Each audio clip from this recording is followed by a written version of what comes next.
Hey everyone! So recently I was recommended to check out this exhibit going on right now, right on Yonsei's campus at Centennial Hall, 백준년 기념관.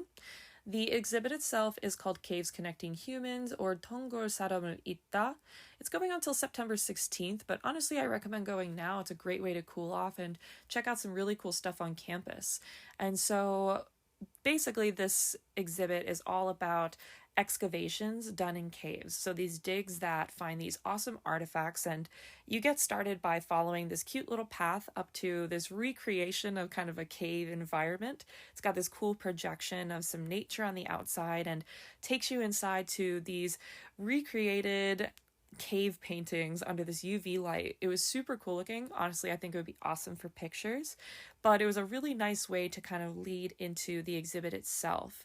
The exhibit itself has a lot of the artifacts that they had discovered.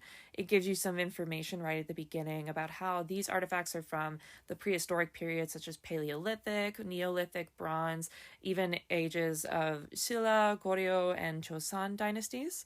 And so here's the full layout, and it kind of walks you through based on the different ages that these digs were done and that these artifacts were found. So it starts back in the 1970s. You can start checking out some really cool artifacts.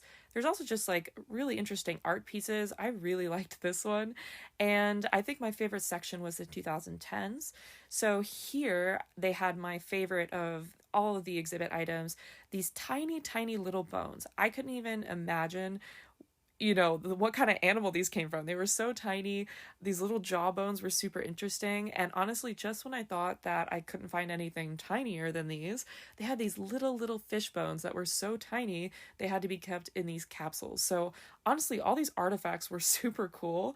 And there was also just tons of really cool information about different cave sites around the world and how these digs are done, including a huge life-size diorama or example basically of what these dig sites look like. So they have a lot of the tools as well as, just a setup of maybe what somebody would find when doing these kind of search efforts. I liked this cool skeleton guy in the middle of the kind of setup they have in the middle here. And if you're wanting to know, obviously, what some of the real life digs look like, they've got photos and videos and some of the equipment for recording, such as the photography equipment and some of the record log books. In addition to this, if you're also, having some extra time, you can check out the art exhibit that's attached to it, or you can just sit down and enjoy the beautiful views of campus. And yeah, I really recommend checking this out before it finishes, and it's a great way to cool off during the summer.